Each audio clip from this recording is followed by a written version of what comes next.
Hello and welcome to the annual update of the NGA-Subduction Program. My name is Silvia Mazzoni. I'm a project scientist at the Natural Hazard Risk and Resiliency Center, also known as NHR3 at UCLA. The NGA-Subduction Program is a large multi-year research program to develop database resources and ground motion models for subduction zone earthquakes. The NGA-Subduction Program was funded by FM Global, USGS, California Department of Transportation, and Pacific Gas and Electric. It was led, or it's still being led, by Professor Bozorgnia and a large team of individuals. The project entails extensive technical interactions among at least 34 individuals and organizations from around the world who are listed here in the slide. I'm 100% sure I'm missing half of the team, but this is really the highlight of the people that I interacted with the most. The ground motion models are based on the process records and supporting sources for path and site and metadata for Alaska, Cascadia, Central America, and Mexico, and Japan, New Zealand, and South America and Taiwan. As you can see from the slide here, we have a diversity of individuals from many different research institutions as well as professional institutions from the US and global.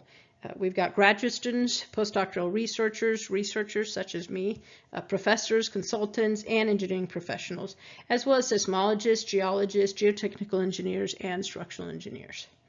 Just because it's in a different color doesn't mean that they're different. Many of these people actually hold more than one role. So as I've already said, the objective to this program is to develop a comprehensive ground motion database, not just a data set of ground motion records, but also a database where things are organized based on metadata, additional information that represents what these data are. The data is the spectra, it is the records themselves, and then the metadata is information about the site, information about the earthquake. So that was the biggest project that we had to do, was first to assemble this data set of ground motion records and then to process them according to the uniform process and format that the PEER program and now the NGA program are known for. Assembling the data set was a big effort, and it really required a lot of contributions from many colleagues around the world, and especially colleagues in South America, in China, especially colleagues around the world. The ground motion database is based on the record metadata, such as sort, site, path, and the recording, as well as processed intensity measures, such as the PSA, which is response spectra in pseudo acceleration, but also Fourier amplitude spectra, Ayres intensity, and duration data. With all these data, then the goal was to develop ground motion models to estimate these intensity measures for engineering applications. So we've got spectral acceleration models, we're developing duration. Directivity and directionality is more of an idea of the bigger NGA program. It's not something that you want to deal with when you're dealing with subduction earthquakes that just have a whole different geometry, as well as looking at the effects of spectral damping. And as a bonus to this program is to provide access to the records that were used to compute the spectra, but these records are often used for engineering applications, both in research and practice. So what are the components of the ground motion database? Well, I've already said a bit of this, but I really want to get into the highlights of this, because this is what was different about the NGA-Subduction database versus the previous NGA West database. We developed a relational database, which is really just a different way of organizing the data. It's a little bit cleaner, especially when you're dealing with such large data and you're not dealing with repetitive data. So we had broken up the whole data set into site and source metadata, such as the site class and the profile at each recording station, and then magnitude, earthquake magnitude, mechanism, hypocenter information related to each event. Then for each record, you have path metrics, right? So you've got a certain event that is recorded by many different stations, or you have one station that records many different events. Well, this connection between them is really the path metrics, such as most important one, for example, is the distance metrics. And as you know, there's many different distance metrics. There's RJB, there's epicentral distance, and many different such metrics. And then we also have the time series recordings, but we have metadata about them. What is, the maximum frequency, the shortest period, and such quantities like this. And so this is all put together into a relation database, and that was really my task in the project, is in converting the data that we had that was in flat files, combining it into a relational database, where now the flat file is just a product of this database. It's pretty much a query. All it is a simple query that pulls out the data from these different database tables. And so that's kind of fun, and it's a nice and organized way of doing it. What's the difference? It's easier to update, because now you really have one place where you have information about an event. And so it reduces errors, minimizes storage, and just really allows the database to grow and improve.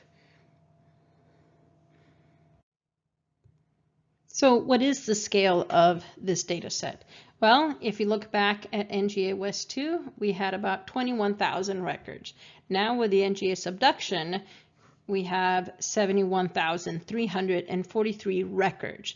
Records is in rows in your flat file, which means that we have 3 recordings per record, the 2 horizontal and 1 vertical, resulting in over 140,000 individual horizontal ground motions. So most of the time when you're dealing with one-dimensional analyses, you've got that many records to play with. And a big chunk of them, so about total of 26,000 times 2, are records with a PGA greater than 1% of G.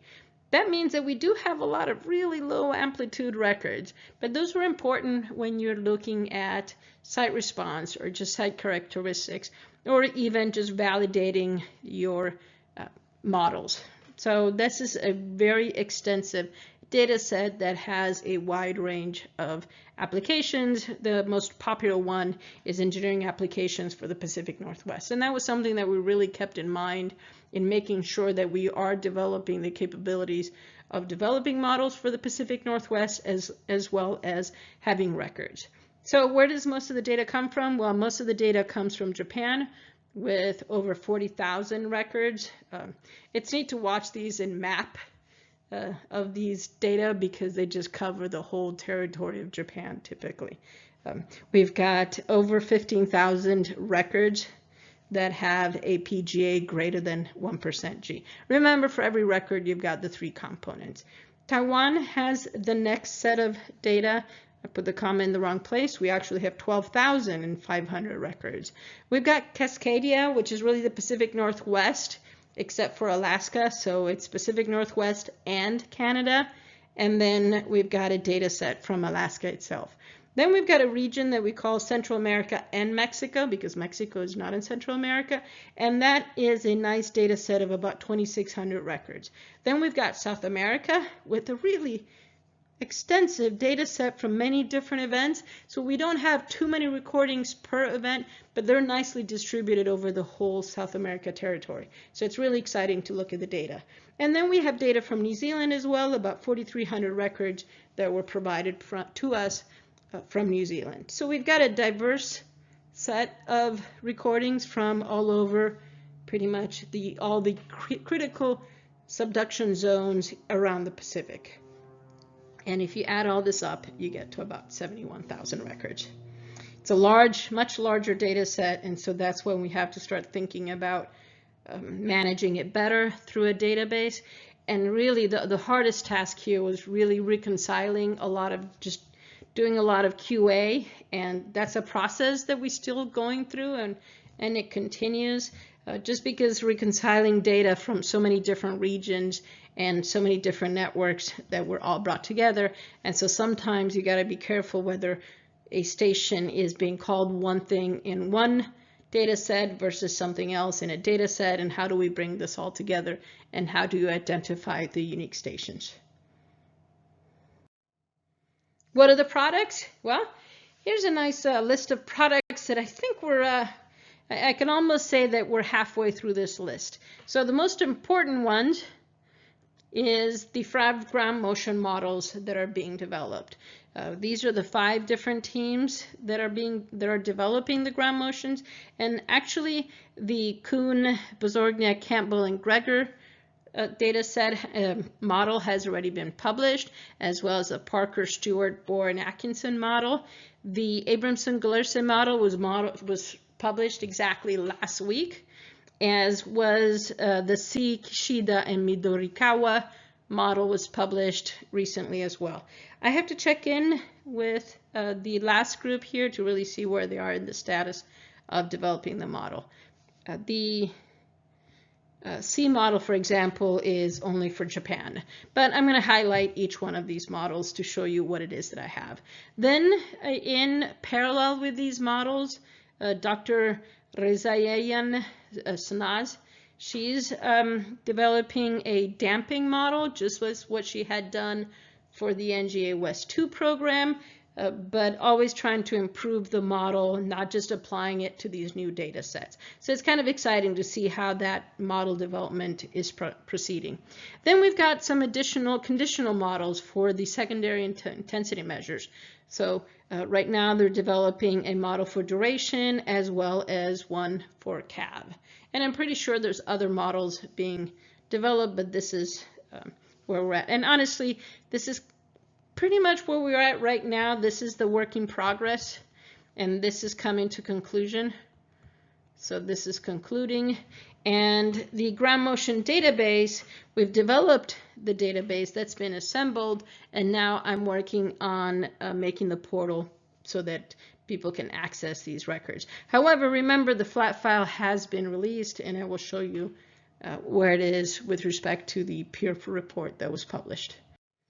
This is the status of the last meeting that we had, so in 2019. It's exciting to be able to say that yes, we have accomplished these things that, you know, we said releasing soon. Well, that's done.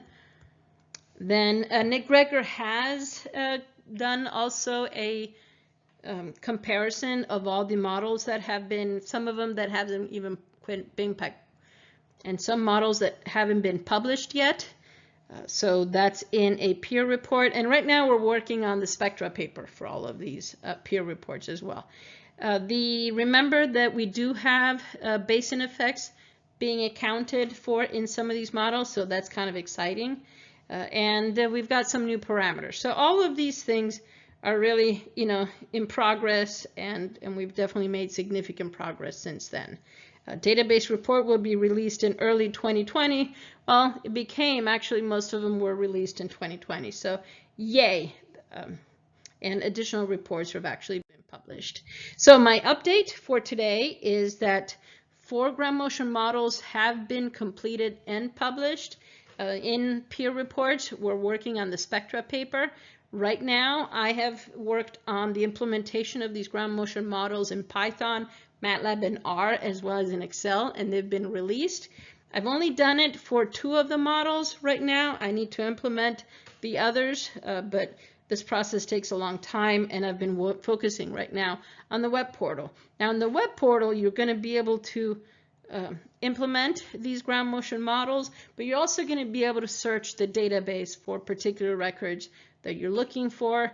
You can actually compute the scale factors based on a target spectrum. So this is very similar to what I had done for the peer ground motion database for the NGA West 2.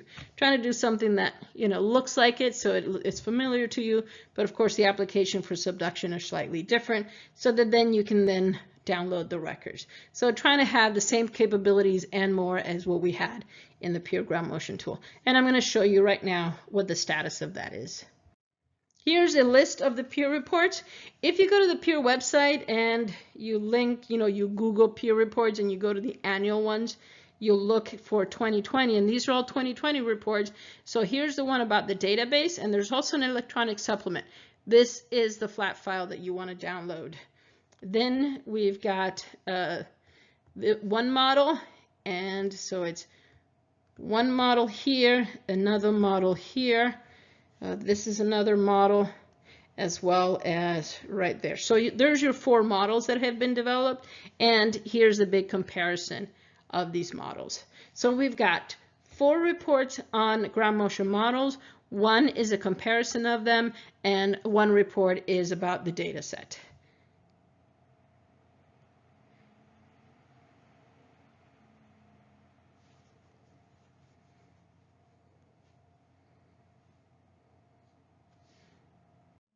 So I'm going to give you a couple highlights of the individual record of the individual ground motion models. So this is the KBCG19, well, it's actually now 20 model developed by the group of authors here. So as you will see in the other ones, we've got VS30 scaling, regionalized constant. So we've got 7 regions. So now these models are very much region specific, as well as there's a generalized global model that you can apply for all of them. So it's that range between ergodic and non-ergodic models. And this is just a quick list just to show you there is a basin amplification term in this model here.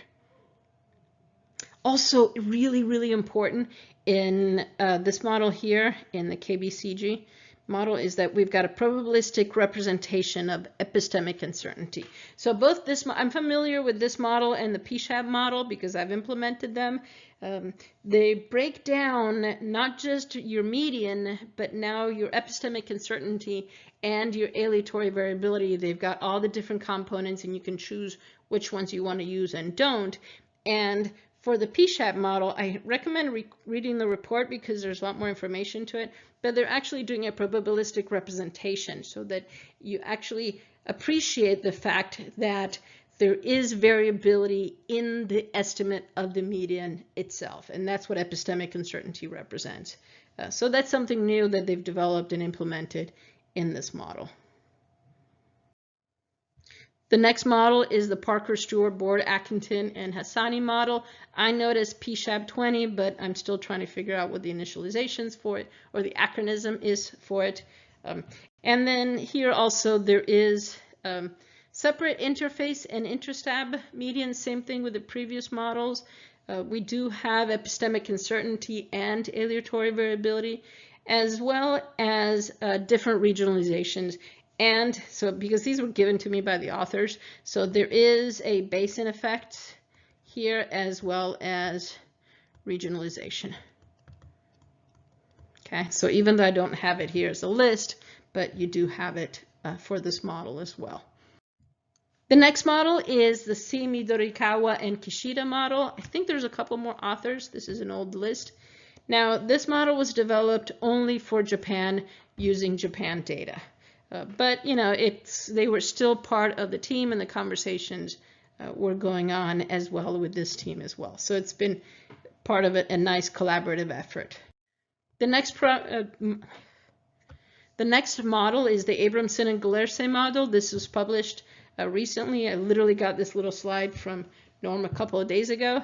Same again, it's a regional models. It has models for the 7 regions, but not for subregions within there, which is really the case for all the models. And both the median and the sigma are region dependent.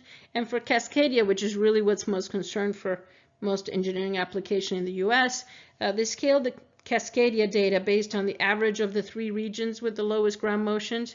And it's still lower than the M9 simulations, but they're still working on being able to constrain this a little bit better. The problem with Cascadia is we don't have enough data. And that's really what's been the struggle in developing the models. You can't just do numbers because otherwise you become controlled by where you have most data, which is in Japan. So the struggle has really been in developing equitable models for the different regions. And also there's a note here about Colombia and Ecuador that they're still working on that. They're likely to modify this model to include it in a separate region with much lower ground motions than in South America. Something to keep in mind, and I remember when Norm gave a presentation for his class, was these models are being developed. They've just been released, and you can almost say, well, we've done the best that we can, but now it really is up to the users to start looking at these and testing them and give time for these models to be curated and improved, which means give feedback. Don't just use them blindly, but give feedback on what works, what doesn't work, how can we improve this model, and let's open up this conversation. So do not just take these models. I actually have to send you a new update on the PSHAP model because I received a new table of coefficients. So make sure as you implement these, you don't close the book on them. It's still something that is always a work in progress, you know that. So just make sure you keep that in mind.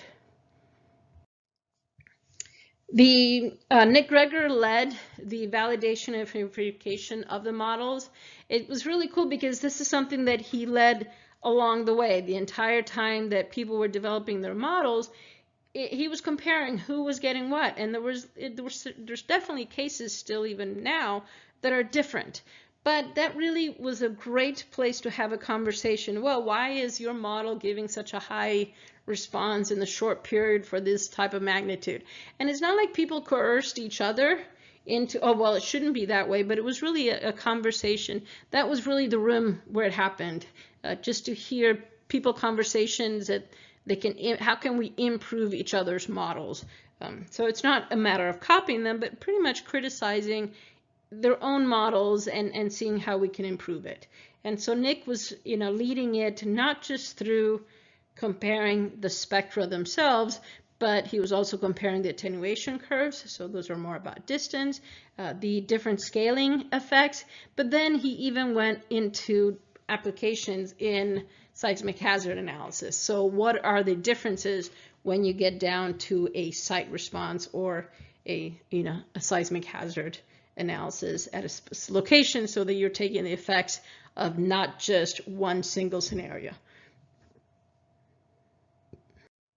Dr. Reza Ayan at the USGS had originally developed the damping scale factor for the NGA West project, and so now she's developing the corresponding damping scale factors for the NGA subduction. It's interesting, it's a much wider problem because it's not just a simple case. She's actually broken it down into the regional effects as well as the different source types. So it's an exciting project because it's not just about changing the coefficients, it's how can we do a better job than we did before in the model. And so comparing it, what we were using for NGA West 2, using the same functional form and just modifying the coefficients, what are the effects, and then how can we improve even the functional form and bringing in maybe new parameters that talk about the shape of your response spectrum. But these are, remember, so these are damping scale factors, so they're factors that you apply on top of your 5% response spectrum. So pretty much, the amplification for lower damping and de-amplification as you decrease or as you increase the damping. So it's a fun project to follow what's going on, and just really depends on the kind of data. So when you've got Japan, you've got this really nice smooth data, but when you're looking at Alaska and Cascadia, much more scant data. So it's interesting to be able to see how can we improve the model for each region where one region can inform the other. This was what I released in 2019. We did release the records. We released a subset of 500 records. I got a little bit of feedback back. It would have been nice to get more feedback on these records because I know that they weren't perfect. And but now we're actually working on making the whole database available to everybody. One thing to keep in mind is this is a database. There are going to be records that you're not going to like. There's going to be records that are obviously there's something inconsistent in them. I mean, they give you a PGA of 5G, but we left them in there. It was up to the modelers whether to use these records or not. So a lot of modelers, different models, use different filtering. So not all the modelers didn't use all 73,000 records. But now we're going to make these records available to you. But again, the user is responsible to, we're just reporting the news. We're giving these data out. Hopefully, as time goes by, we may provide better data, but we had to release what we have available. And so now I want to shift over to show you what it is that I've worked on and the different products that we have available. We pretty much broke them into 3 parts. We've got the tools, the data, and then the web portal, which is pretty much a combination of those 2. You can find all those at the NHR3 website, and if you scan this guy right here, you can go there, or you can Google it. Or actually, it's right there. Or actually, if you go back to the previous slide, it gave you the link. So if you go to the NHR3 website, it's got a lot of really good information about the research project, but then we've got a button here of NHR3 Products. Inside that button, it takes you to this page where we've got ground motion tools, ground motion data resources, and then pretty soon we're going to have a link to the web portal. I'm still working on that, and the web portal is going to be on the Amazon Web Services. So the products that are available to you right now is we've got tools, the ground motion characterization tools for NGA-Subduction and NGA-East. We've got them in MATLAB, Python, R, and as well we've got data tables for those, and we have it in Excel. Okay, and those are implemented. Other things that are accessible there is access to Norm's GitHub repository. So as he develops tools, that's where he puts them. And then we've got some additional tools in that website, something that I developed for using the old version of RSP Match. I haven't seen the new version yet, so I can't really do much with that. And then there's data, just, here's your preliminary set of ground motion.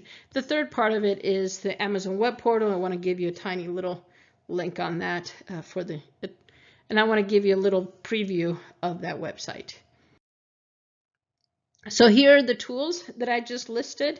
I have tried to make some how-to tools associated with that. So that's a nice thing about having everything located in one website.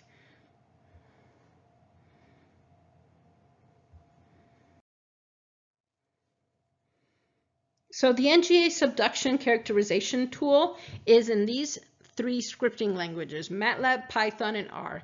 Here's an example what you have in MATLAB. And as you can see, it's all nice script that you can then export and incorporate it into your code. Just make sure you reference it, and if you find inconsistencies in the code, please let us know. And then we've got the VBA, which is nice because it's got the Excel user interface, which of course I like that best for being able to communicate and document. There's 2 things that I've done. One is a scenario study and one is a sensitivity study. The scenario study is the typical case of plugging in a single event. The sensitivity study is something I had to do to test my model, so I had to span over all these different combinations, and I left it in there because 1 is it's highly educational, 2 is something that you can do in testing your own models and then comparing them to what I have and maybe seeing where some inconsistencies may be. Here's what the Excel tool looks like. Isn't it just prettier? Lots more colors. And I'm going to highlight and talk about the scenario study as well as the sensitivity study. Here's a zoom in on the scenario study. This little bit is pretty much what you had before with the NGA West 2 project. What I've done is I've added all in one sheet the documentation, the breakdown of the different models, as well as some graphs. I've put it all into one spreadsheet. All the programming is in the background. It's all done in VBA. You don't have any cell references to other tables and things. And so what's really nice about this tool is that you can duplicate this sheet again and again for many different cases. So you don't have to have a new spreadsheet for each one, and then you can almost do your own study by combining the results of all these different cases. So you can do a sensitivity study out of these scenario studies themselves. Here's what that zoomed in on the top left corner looks like. Here's the input for the ground motion models. It's kind of cool because that's what I like about Excel. It's got these pull down menus. So you actually, for the region, these are the options. It really reduces the chances of typos and mistakes. And as you update the values here in the input, that directly outputs and updates the values for the median plus or minus 1 standard deviation. Keep in mind that I like to do relative weights, so you don't have to they don't have to add up to 1. As long as you've got relative weights, I do the division by the sum. So you're good with that. And here's, your response spectrum plus or minus n sigma, because you can actually specify the number of sigmas. So the input is pretty straightforward. What's nice is if you don't understand what's in the input here, you can look at the documentation that's in the spreadsheet.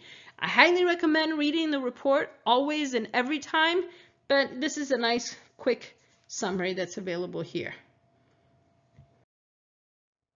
These are the plots of the weighted average itself, which is what you would have seen in the previous slide as well. But then I break it down into the two different models and the two different types of sigmas that you have available for the two different models. So again, this is really to kind of understand how the two models work.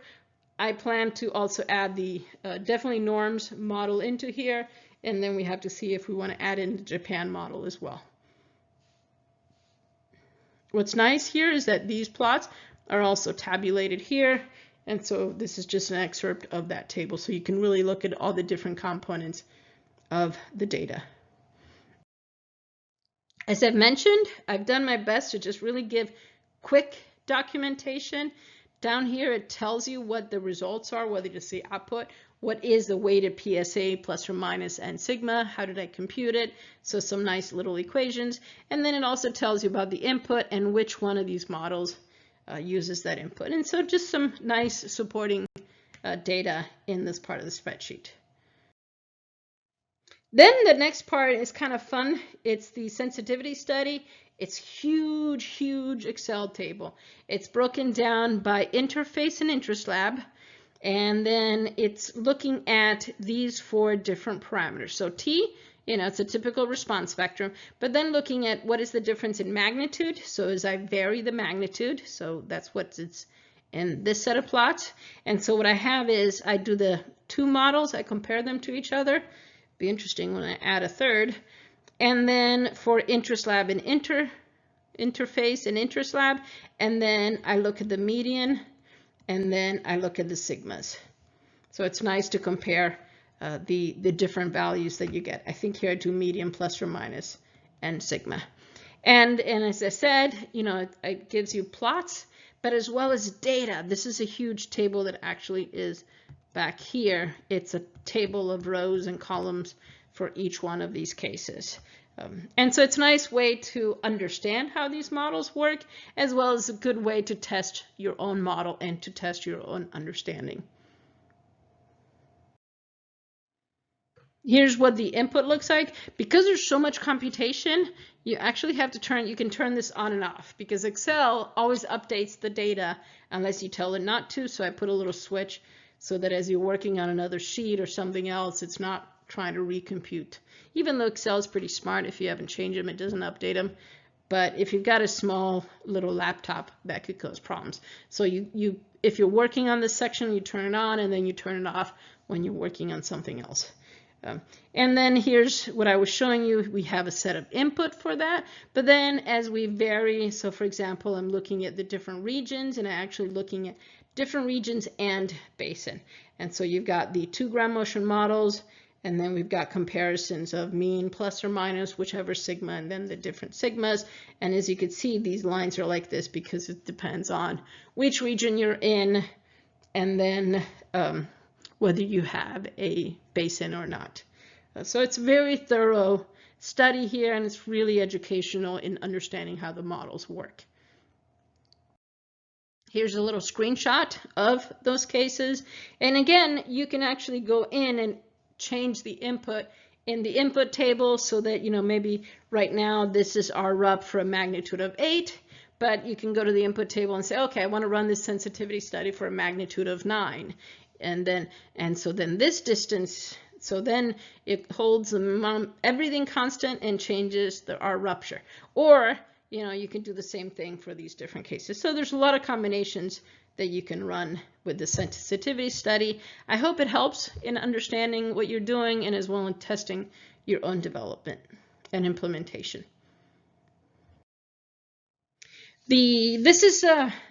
This was due at the beginning of the year, so I'm a little bit behind.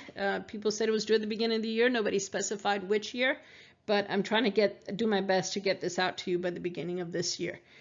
It's been a long year. So these are screenshots of what I have that is working for me, hoping to have it released in the next few months. It's a lot of work that goes behind this, so that, I try to optimize how much work the computer can do so that you have to do less work and concentrate more on thinking and understanding. As you can see, well, there's not much to see yet, but I've tried to keep the same format as what I had done for the NGA West 2. I'm implementing the ground motion models. As I've said, right now I've only implemented the first two, but I'll be implementing the third. Very likely this is the place where I will implement the third model first, so that you don't have to go through the other tools. Then the program, you can say, with or without a target spectrum, you can search the database, and then you can download the records. So something that you're familiar with and you guys do 100 times a day. Different set of input for the search, and I've broken things down nicely into the same type of format and characteristics as we have in the database, even though I have to admit I'm really just searching it a flat file. But this is just to make it expandable in the future, or I might actually change that as I work along this. And so there's the search feature. Of course, you can actually opt to have a different target. You can actually have a target spectrum. And so initially, that's the option that you have when you walk into the portal. Do you want to have a target spectrum, or do you want to use a target spectrum from the NGA-Subduction ground motion models? Do you want to use a user-defined, or do you want to use an ASC type spectrum? I've changed a little bit of the formatting here. I don't do the 2 stages. I have everything in one sheet so that you can almost go back and forth and do a better job in iterating the 2 cases and running many different cases. As well as the user-defined spectrum. Now you just paste the values in, so we don't have to deal with that sample file anymore. Here's what the input looks like for the ground motion models. It's exactly the same inputs as we had in the Excel sheet. And this is what it would look like. And I'm trying to get it where if you download the target spectrum, it's going to give you a lot more information for each one of these ground motion models. You can use a user-defined spectrum. You see, you just paste the values here. And you've got the classical, S sub S, S sub 1, and T sub L values to do a ASC code spectrum. That's what it was called in the original portal, and so that's the name that I'm keeping. Of course, we can do the scaling in no scaling, minimizing the MSE, or single period scaling. So these are, as you can see, it's the same features that you had in the NGA West 2 portal. Right now, this is where it's at. This is what the spectra look like. I need to spend a lot more time in making these graphs. That's where I have to spend all of my time. Is, the technical part is little, but the formatting, which is important because that's the communication, is going to take a little bit longer to do. And so come and visit our website. Point your phone to this symbol here, and it will take you to the NHR3 website directly. And just keep in touch. And definitely by the next year's meeting, I will definitely have that much more good news for everybody. Thank you for your attention and continuing to support this project. Please, please, please communicate with us if you have any questions or concerns about some of the implementation. I know some of you guys are good about doing that, but great to get more feedback from everybody. Thank you for your attention. Bye-bye.